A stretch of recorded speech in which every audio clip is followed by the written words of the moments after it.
What is up guys? Welcome back sa another vlog, no? So napapansin nyo, napaka-kintab ng ating motor ngayon. Kitang-kita nyo na kakawashing ko lang talaga. So pupunta tayo ng magsisilong tayo dyan. Tapos i-vlog ko sa inyo kung ano yung mga, ano ba tawag dito? Yung mga basic maintenance kung paano tayo nag-survive sa ating endurance challenge. So yun. So abangan natin kasi medyo na-traffic ako kanina. Pumunta lang tayo doon. Hopefully walang checkpoint. Pero pwede naman kung meron kasi alam ko naman, confident ako dito sa ating SC1 project. Aside from that, no, vlog din natin yan mamaya na yung sound check niya. Saka kung ano talaga ang bigay na performance niya, no, kagaya ng mga ibang muffler natin. Okay? Hopefully walang checkpoint kasi bubumba tayo dyan. May kasabayan tayong X-Max dito. Ang laki.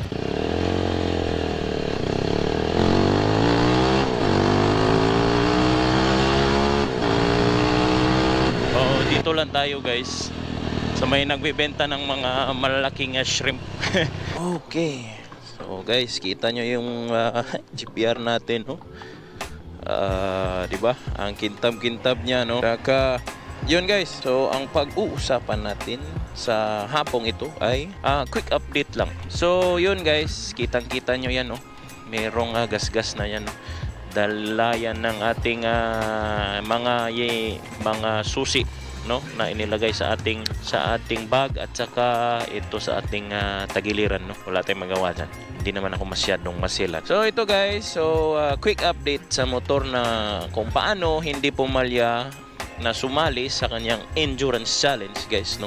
So yun guys, no, yung GPR natin ay official finisher ng Cagayan 850 km Trifinity loop. Yan guys. Earned not given guys, no, na earn na yan ni GPR. So dyan, bagay talaga yan dyan sa kanya. Okay, so first of all guys is number one guys is yung spark plug cap natin guys, no. Yun yung nagkukos ng palya pag nababasa. Ayun, pinalitan na guys kasi do palyado yung first yung stock na spark plug cap natin o yung tinatawag na hunsoy, palyado po yung stock natin kaya namamatay siya pag nababasa yun, di ba? Grounded kasi yun eh.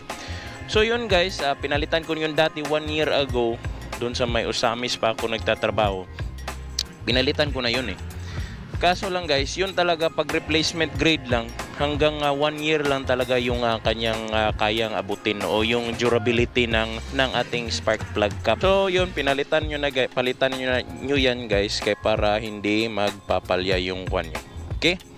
Spark plug cap. Tsaka guys, yun, yung oil natin.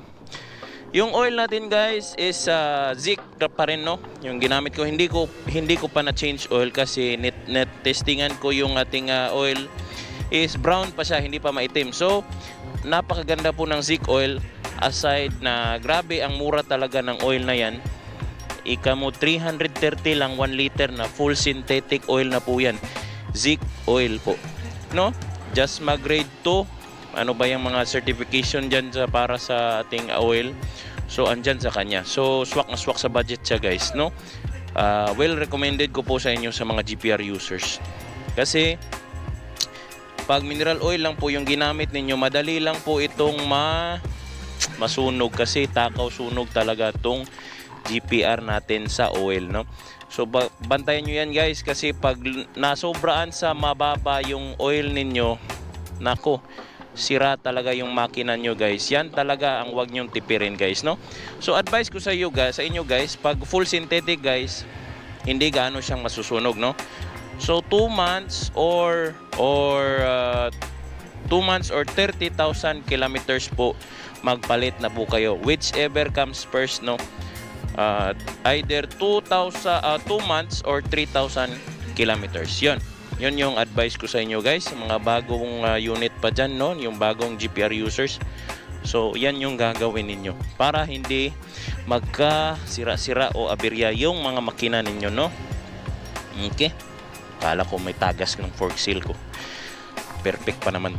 Okay, so again, chain oil guys, yung chain oil ninyo, wag ninyong hayaan na magkakalawang yung mga chain oil ninyo.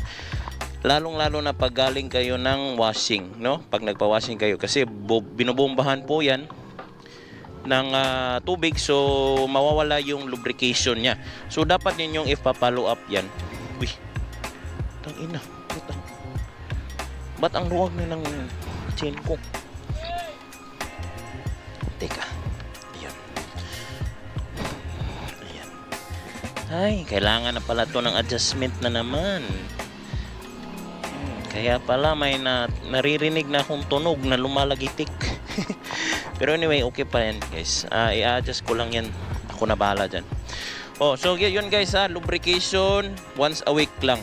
Pwede na yung 4-in-1 or yung 3-in-1 na oil, kung ano ba yan. Hindi nyo na kailangan yung mamahaling oil. Hindi naman masyadong kuhan yan kasi matibay talaga yung chain natin eh. 520 na po yan ng grade ng chain na yan. Malaki na po, makapal. So hindi gaano yung madaling masira, no? So kahit anong oil, wag lang yung cooking oil po kasi pupuntahan kayo na talaga ng mga langgam, no? O yung alamigas sa Bisaya pa. Langgam yan sa Tagalog. Pupuntahan kayo niya. Wag yung used oil. Okay. So yun guys, yun lang yung quick update ko siguro. Yung MDL ko, wala namang problema yan guys. Nakasave pa nga yan sa akin. Kaso lang yung battery ko nga guys, nagde-drain na yan. Maliit na yung storage ng battery ko kasi 1 year and 6 months na kasi itong unit natin. Tapos yung stock is madali lang talaga yung masira o maubos, no? So okay lang naman yan. Papalitan ko rin yan ng quantum na battery.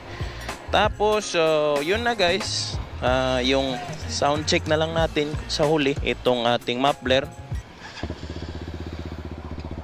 So yan guys, kung naririnig nyo yan, kasi nasa helmet kasi ako eh. Yung mic ko nasa helmet. Yan guys.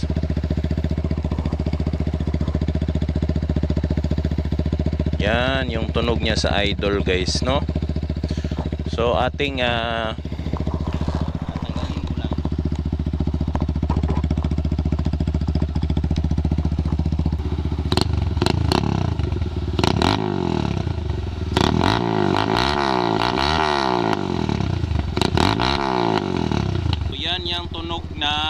ng ating SC1R SC Project MotoGP exhaust technology, no? So grabe, kahit ang laki niya, malakas pa rin siya.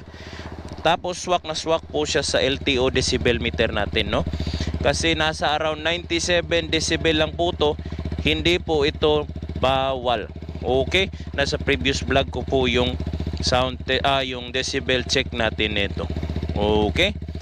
So, ang downside lang talaga nito guys is meron talaga siyang kamahalan, no? Aside na imitation lang siya, high grade kasi po yung pagkagawa sa kanya kahit na imitation siya. So, nasa Lazada po to, SC1R, SC Project, big canister po siya. Hindi po yung shorty na kagaya ng ating ibang muffler, no? So, napakabulahaw po yun. At saka bawal po yun. Pag may decibel meter po yung nag-a-apprehend sa inyo, patay kayo dyan. Okay? So ito guys, confident na kung dalhin to. Ika nga, umabot na to ng Davao. So okay pa rin doon. So wala tong problema. Okay? So yun guys, narinig nyo na at nalaman nyo na kung paano ang mga basic maintenance, kung paano mag-survive ng motor natin sa isang endurance test na ganun kahaba. Okay? So yun lang guys, kasi naiingayan na yung ating mga nagbibenta dito ng mga shrimp. So see you again sa next vlog natin guys. Ride safe and thank you sa lahat na nagsumuporta sa atin sa ating mga previous vlog, no? So yun, bye bye.